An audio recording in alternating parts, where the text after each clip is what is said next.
Olá amigos, sejam bem-vindos a mais um vídeo do meu canal. Eu sou o Lucas Knipe e vamos falar sobre o aniversariante do dia, o senhor Michael Jordan, né? Um dos maiores atletas da história e para mim o maior e o melhor jogador de basquete de todos os tempos. E esse é um vídeo para entrar mais nesse debate que agora ficou mais vivo do que nunca. Michael Jordan ou LeBron James? Virou o debate de quem é o melhor agora entre os dois, ainda mais agora que o LeBron quebrou o recorde de pontos na história da NBA, né? Que ele é o jogador que mais marcou pontos na história, tanto em pós-temporada como em temporada regular. E assim, o Michael Jordan, ele nunca foi o cara das estatísticas gerais. Em médias, os números dele assustam até hoje, mas um jogador com uma carreira de 14 temporadas, o LeBron, por exemplo, já está na 20ª, né? O Michael Jordan teve uma carreira consideravelmente mais curta. Algumas dessas temporadas foram bem abreviadas, seja por lesões ou por aposentadorias que ele teve, né? Ele aposentou 3 vezes. Uma para jogar beisebol, para realizar o sonho do pai que infelizmente foi assassinado, né? Aí ele volta, ganha 3 títulos da NBA, aposenta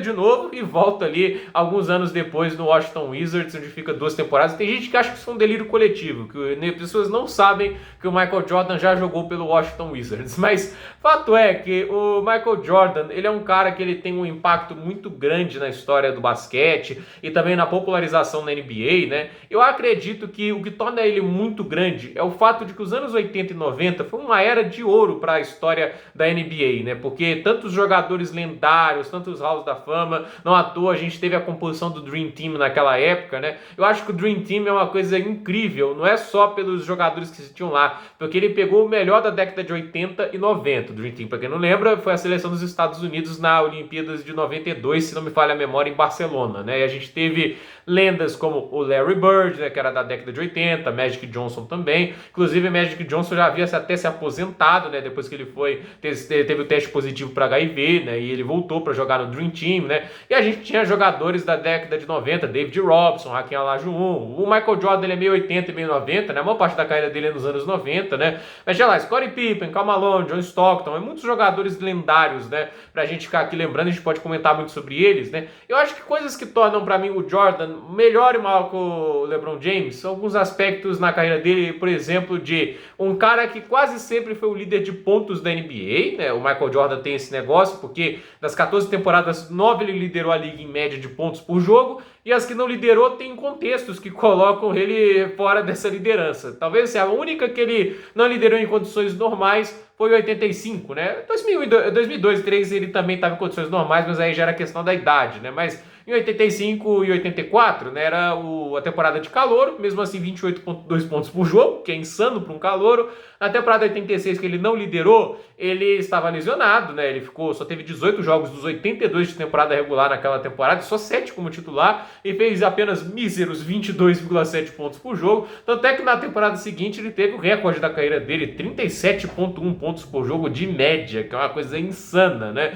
E assim, o Michael Jordan, né, ele teve todos esses números que são extraordinários em temporadas regulares, né? Inclusive com uma média de pontos por jogo de 30,1, mas ele se destacou principalmente em pós-temporada. Inclusive, a única pós-temporada que ele não teve uma média de pontos superior a 30, que já é uma coisa insana. Ele e o Chamberlain são os únicos jogadores na história que tem uma média superior a 30 pontos por jogo na carreira em temporada regular. Ele tem 33,4 em pós-temporada, onde seleciona os melhores times, onde deveria ser mais difícil conseguir médias tão impressionantes, ele conseguia isso de uma maneira inacreditável. Não à toa, das pós-temporadas que ele disputou, apenas em 3 ele não teve a melhor média de pontos por jogo. E vale lembrar que o 88 que ele não teve, ele fez 36,3 pontos por jogo de média. Isso é uma coisa difícil até de mensurar como o cara consegue fazer tantos pontos e ainda não liderar. Teve outro jogador lá que se destacou ao ponto de roubar essa liderança de pontos do Michael Jordan. Mas isso mostra que ele pra mim, acho que isso é até indiscutível. Ele é o maior scorer da história da NBA, até pela versatilidade que ele teve durante tantos anos na NBA, como ele se adaptou bem às eras que a NBA teve, às vezes jogar mais no perímetro, mais perto da cesta, às vezes nas bolas de 3, que naquele momento eram muito menos utilizados do que eram hoje em dia, né? Do que é hoje em dia, mas É um cara que machucava defensivamente os adversários de todos os lados. Ele era incrível perto da cesta, muito ágil, ele conseguia bandejas impressionantes. Tem uma lá que ele conseguia arremessar assim, por baixo, né? Uma coisa inacreditável que ele fazia, né? É um dos movimentos mais icônicos do basquete, né? E ele sempre foi um arremessador de média distância muito eficiente, no step back, em movimento, né? E na bola de três ele era um cara inteligente, né? Ele arremessava quando estava bastante liberdade, bem equilibrado, nunca forçava muito esses arremessos, e mesmo quando forçava era mais na média distância. Eu acredito que o Michael Jordan tem a mecânica de arremesso mais eficiente que o basquete já viu há bastante tempo. Inclusive até ele teve temporadas em que a média de arremessos corretos, né, que caíam, era superior a 50, né? Entende? Isso é uma coisa muito difícil de acontecer na NBA, exceto para quem joga muito próximo da bandeja, né? Jogadores como os pivôs, eles tendem a ter aproveitamentos maiores, né? Hoje pivô faz arremesso de 3, média distância, mas na época eram jogadores que ficavam mais próximos, né? Para fazer bolas como bandejas, enterradas. O Shaquille O'Neal não conseguia arremessar assim, uns 5 metros da cesta, né? E o Michael Jordan ele fazia isso de todos os lados. Era uma coisa impressionante a versatilidade dele para fazer as cestas. Ele era um defensor extremamente subestimado, né? Muita gente lembra do Pippen. O Pippen era o melhor defensor do time, isso é inegável, mas o Michael Jordan tinha um dom de roubar bolas como poucos jogadores fizeram. Ele já teve temporadas que ele liderou a liga em roubadas de bola. Ele nunca foi um cara dos tocos, mas ele foi um defensor que incomodava bastante gente, então ele era bem dinâmico. Era um cara de rebotes e assistências, mas não talvez do jeito que o LeBron James faça, né? O LeBron James, tecnicamente, na questão de assistências e rebotes, ele é mais completo. Eu acho que rebotes, até por ser um jogador mais parrudo, maior, de uma estatura maior, e as assistências, assim, o LeBron James é um cara, assim, que ele tem uma boa visão do jogo, né, e ele sempre foi realmente um cara extremamente de equipe, e coloca, assim, os outros jogadores dentro da partida também.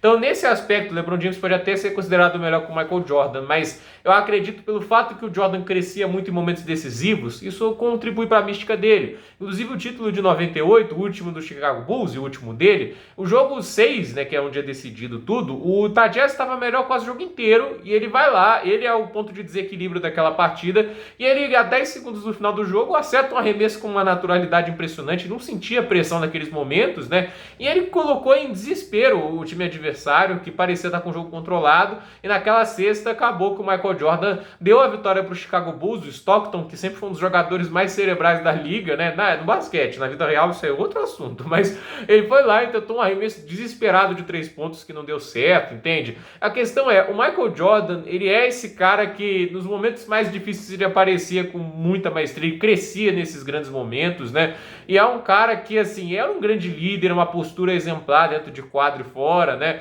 e o Chicago Bulls, né, mesmo com um trabalho fantástico do Phil Jackson como técnico, né, nunca foi um lugar muito harmônico, né, nunca foi um lugar, assim, de tanta facilidade de relações, né, tem times que chegavam nas finais, muito pelo talento, mas era relações pessoais inacreditáveis. O Lakers, assim, que todo mundo achava que era o Dream Team, quando teve o Karl Malone e o Gary Payton, né, era um dos piores times da história em questões de relações pessoais, e o Bulls nunca foi um lugar extremamente harmônico, mas na hora que chegava, ele é o cara que unia bastante o grupo, né, ele é o cara que puxava a responsabilidade.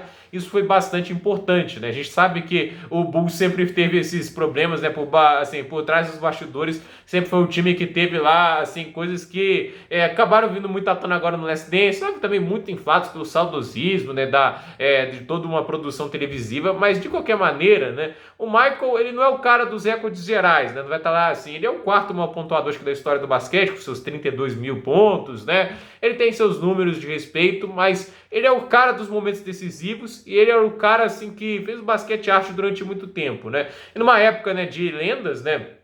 Jogou contra um Celtics que tinha lá o John McHale, o Larry Bird e o Robert Parrish. Jogou contra o Pistons do Isaiah Thomas, virou até história lá naquele Last Dance, e eles desmereceram muito feio aquele time, né? Nossa, eu fiquei muito irritado vendo o Last Dance, mas vamos lá. A gente também teve, é claro, né, as conquistas deles contra o Lakers, que tinha lá James Worthy, tinha o Byron Scott, tinha lá o Magic Johnson, as conquistas também contra, teve as vitórias, né, em playoffs na sua conferência contra o Atlanta Hawks do Dominic Wilkins, a gente teve, obviamente, os títulos contra o Utah Jazz, que são gigantes, o Seattle Supersonics do Gary Gary Payton também foi um time marcante que o Michael Jordan conseguiu superar. Então, assim, são histórias incríveis que o Michael Jordan colecionou. E eu acho que eu tenho uma coisa, eu nunca vi o Jordan jogar, obviamente, né? Por exemplo, eu até era vivo quando ele estava se aposentando, mas eu tinha 3 anos de idade, obviamente não passava NBA aqui na minha casa. Mas é aquela história, né? O primeiro jogo que eu tive para Xbox 360 foi o NBA 2K11. Era uma edição especial em homenagem ao Michael Jordan, que você revivia os grandes momentos que ele fez na carreira dele. Você tinha que bater as metas como ele tinha feito, né? Marcar os jogadores, os adversários como ele tinha feito. Era algo inacreditável, uma experiência muito legal. Cumpri todos aqueles desafios, foi bem frustrante. Me lembro de uma vez que eu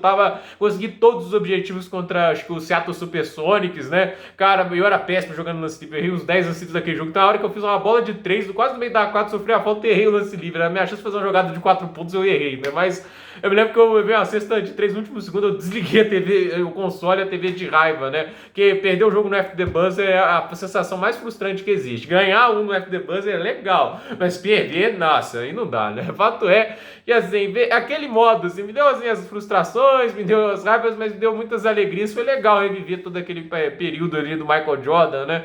E, assim, é um jogo que reverencia muito a figura do Michael Jordan e o cara realmente ele tem uma grandeza. E, assim, o Chicago Bulls é o que é hoje por causa dele, né? O Chicago Bulls ganhou 6 títulos, fez 6 finais, todas nessa era Michael Jordan e Scottie Pippen. Então, assim, ele é um jogador que marca a história do basquete de uma maneira que é bem difícil de mensurar. E você vê a importância dele só com as aparições públicas. O Jordan não é um cara que vai tanto ao público, né? Mas toda vez que ele aparece, ele é ovacionado. E um dos momentos mais legais que eu acompanhei recentemente, eu tava vendo o All-Star Game ano passado, né? E assim, o Michael Jordan, né, e todas as outras lendas, né, foram convidados, né, para participar lá da cerimônia de 75 anos da NBA. Muitas lendas entrando dentro de quadro, Magic Johnson. E aí chegou a hora, o último a entrar, tinha que ser ele, né? Cara, como ele foi ovacionado, né? É uma energia diferente, né, cara? Era uma coisa que ali me marcou demais, cara. Eu olhei assim, estava vendo as lendas entrando, achei muito legal, né? Eu gosto de basquete pra caramba da NBA, não comento tanto porque hoje eu não tenho ocupado tanto assim o esporte, mas eu me lembro daquela hora que o Michael Jordan entra em quadra, todo o estádio vai abaixo, né? Vendo ele entrando.